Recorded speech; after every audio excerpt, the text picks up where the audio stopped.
Welcome back to New Rockstars. I'm Erik Voss, and new footage from Fantastic Four First Steps has revealed how terrifying Silver Surfer and Galactus will be to this Marvel world, and what bad plans of Fantastic Four will try to stop them. In this video, I'm going to break down all the new footage from clips and promos, even a wacky Zillow ad, to point out everything that you might have missed. And if you want to support New Rockstars and listen in on some bonus shop talk that we're doing here at the office, we now have an audio-only podcast service called In Our Underground, where our Danger Room podcast episodes cover topics like AI on movie YouTube, and why some online think every movie critic is a shill. Not now with that big suitcase full of cash, Disney. Hey, if you're interested and able to support us doing this, join In Our Underground by clicking on the link in the description. Okay, let's start with this new scene showing the arrival of the Silver Surfer, Shalabal, and her initial address to the people of Earth.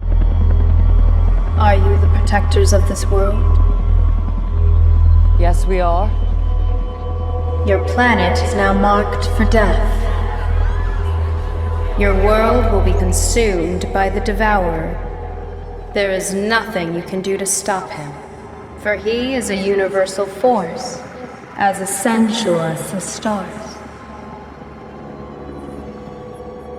Hold your loved ones close, and speak the words you've been afraid to speak.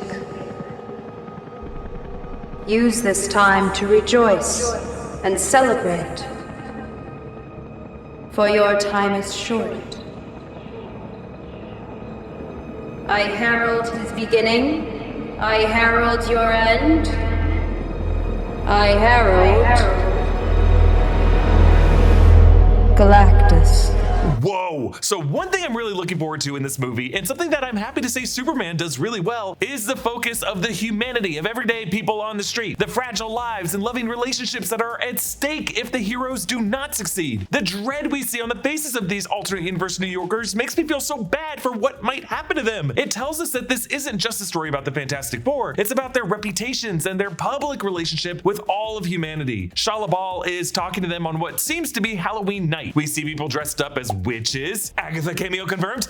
Just kidding. Including this one lady who made a witch hat out of a Wheaties box. Probably one of the cereal boxes that features Johnny or others from the Fantastic Four, and something that I'm sure Red Guardian will be very jealous of whenever he meets these guys. You can see other costumes in this footage, like a guy with a spider web hat. Spider-Man confirmed? Just kidding. And other masks in the background. Now, I've broken down pretty much all of the signs in Times Square and other videos, and this circular disc that they're standing on that commemorates their defeat of Giganto, the creature of Mole Man, which was like their first big win. But I always love to see the Westview Televisions and Appliances sign in there, which Matt Shackman included as a nod to WandaVision. The way Silver Surfer describes Galactus is interesting. She says, "Your world will be consumed by the Devourer. There is nothing you can do to stop him, for he is a universal force, as essential as the stars." The Devourer of Worlds is Galactus' moniker from the comics, as is the context that he is a universal force as essential as the stars, because Galactus hatched into existence at the dawn of this universe. You can't really kill him without destroying the entire universe. But Silver Surfer telling them this feels like it's part of a script she tells everyone, kind of like Jules quoting Ezekiel in Pulp Fiction before he does what he does. And it also just feels like propaganda Galactus wants to get out there as he tries to claim his place in the cosmic hierarchy among beings like the Celestials. Like what Arishem told Cersei in the Eternals film was that the Celestials also perform an essential cosmic service of building stars and solar systems. And so what Galactus and Silver Surfer are saying is that Galactus's universal force is as a kind of custodian, a waste management protocol, clearing out doomed or toxic planets to maintain a balance in the universe. Whether Galactus is part of the Celestials hierarchy or an enemy to them remains to be seen. But I did draw what admittedly might be a tenuous connection between the existence of Giganto in this universe to the possible existence of the Deviant Crow in this universe, and therefore a possible existence of a sleeping celestial seed in this Earth. We'll see if that's the case. I'm guessing it won't factor that much into this movie's plot, but I am curious about Reed and Sue's reaction to Shalabal saying, "Speak the words you've been afraid to speak." They turn to look at each other. Sue is visibly pregnant in this scene. Does she have an additional secret that she and Reed know, but Uncle Johnny and Uncle Ben don't know? Did Reed and Sue detect that this baby in the womb also has powers? Well, the next scene we need to break down shows the moment Reed and Sue announce Sue's pregnancy to the family. What are you doing? What do you mean, what am I doing? I mean, you're gonna ruin your appetite. I'm hungry. We're never late for Sunday dinner. Should we wait? I guess. You're late.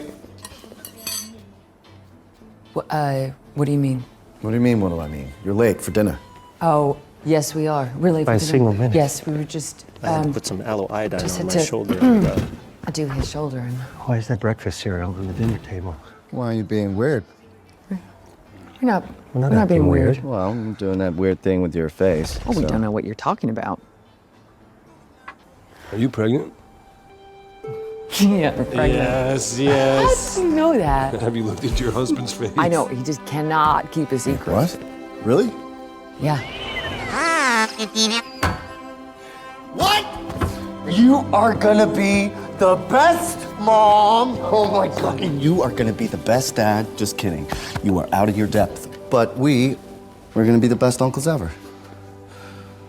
Okay, we should eat. Okay, so at the very top of this clip, you hear Ben and Johnny listening to the Oogum Boogum song by Brenton Wood. That's that catchy 1967 track that you might have heard in things like Don't Worry Darling. There's a bowl of spaghetti on the center of the table, and at first I thought Ben was dumping salt on it. Way too much salt, even beyond the seasoning he told Herbie to add to the sauce in other clips. Then I realized, no. That is just grated Parmesan. You can see it on the table by Sue's plate later. Johnny spoils his appetite by eating cereal from the Lucky Charms box with the Jack Kirby Human Torch comic cover on the back. Sue and Reed are 1 minute late, which leads to some wordplay confusion over the double meaning of the word late in what they're about to tell the others. Ben eyes Sue carefully and asks if she's pregnant, and notice Vanessa Kirby's reaction in the foreground the moment he asks this. Are you pregnant?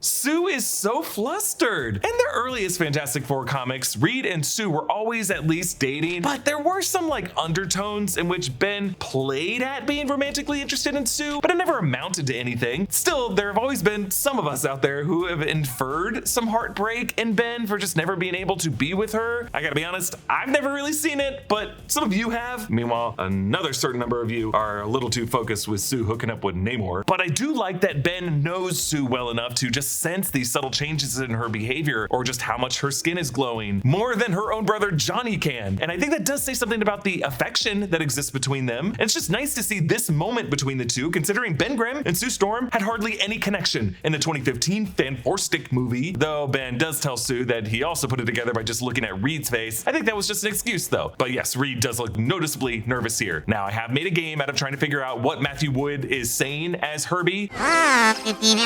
It kind of sounds like he's saying, wow, can I name it? I live in Los Angeles. People from all over the world come here to see the Hollywood sign and Walk of Fame. Those things are only in LA. But the movies that are made here are not physical things. You should be able to watch them anywhere. But sometimes when you're online, your physical location dictates what content you can access, unless you use ExpressVPN. ExpressVPN lets you change your online location with a single click of a button, granting you access to tons of content not normally available in your country. There are over 100 countries you can choose to appear from, so you can unlock thousands of new titles with ease. ExpressVPN works on your phone, laptop, even smart TVs, so you can watch your shows from the comfort of your couch or on the go. And it's super fast. There's zero buffering. I use ExpressVPN all the time, whether I'm doing research for new Rockstars or just trying to get the most value out of my streaming subscriptions. For instance, if you have Netflix, you might think Rick and Morty just isn't available to you. It's not available in the US, but you can use ExpressVPN to tell Netflix that you're in the UK, like some kind of personal portal gun. ExpressVPN is my go-to VPN because it's been rated #1 by CNET, The Verge, and countless others, and I get why. It's so easy to use. Find out how you can get 4 months free by scanning the QR code on screen, clicking the link in the description box below, or by going to expressvpn.com/newrockstars. All right, let's move on to the July 4th liftoff promo. Our family faces danger that has threatened our planet.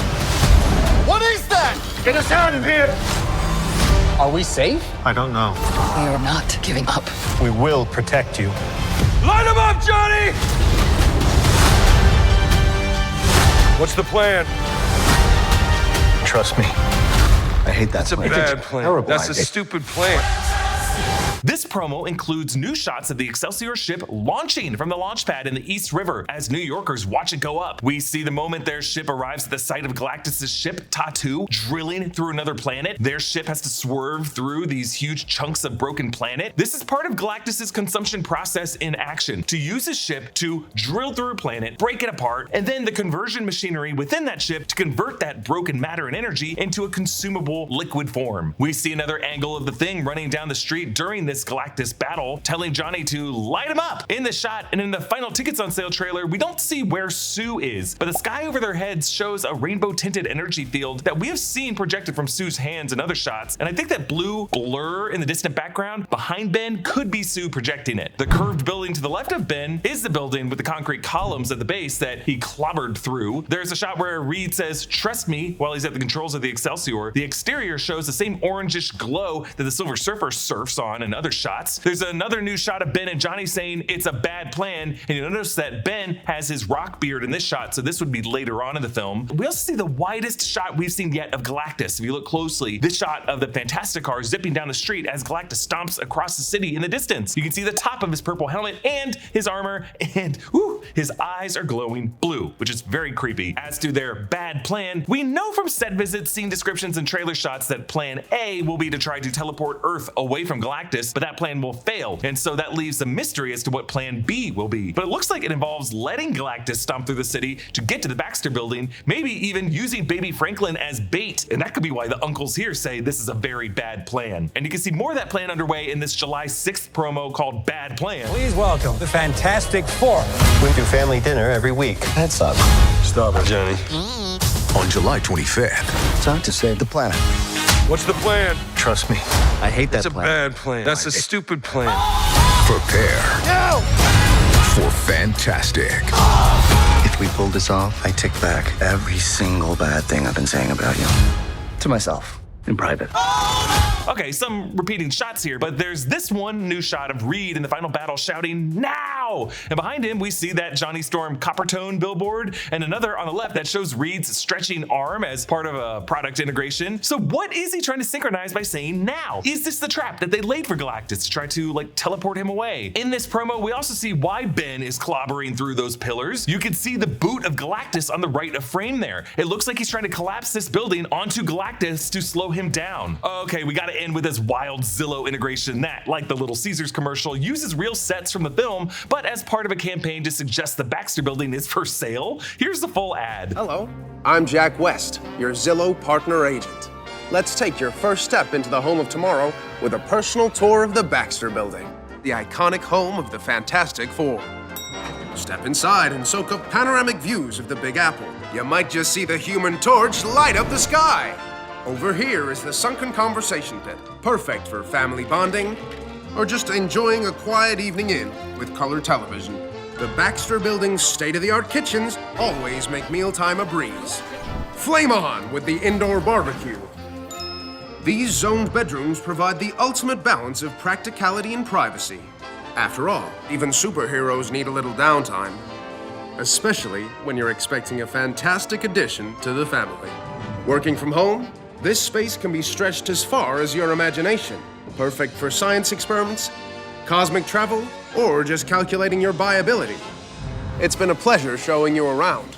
And remember, the future looks bright from the Baxter Building. Okay, so this actual Zillow listing puts the building at only $4,444,444 with 4 beds, 4 bathrooms, and 4,444 square feet. Okay, we get it. But I assume it's only the Costa part of the Baxter building, like maybe only the penthouse and the residence and the labs, because 4 bed, 4 bath, only 4,444 square feet? No way that encompasses the entire skyscraper and all of its floors. While $4.4 million is also super cheap for Manhattan real estate, bear in mind that this is also an alternate universe 1960s, and who knows how currency inflation either affected or didn't affect this alternate history. This Zillow integration does serve as a set visit for the Baxter building, showing us angles that we haven't seen in other official marketing. From the elevator, we see that it has 20 floors and the penthouse is on the top floor. We also see a wide shot of the way Reed's color-coded workstations are laid out, and how each is the same curved eye shape that matches the windows outside. From the blue area, we see Reed's star map showing a satellite dish detecting outer space. And you remember there was that final trailer shot that showed Reed sitting in his blue section when he turned toward camera,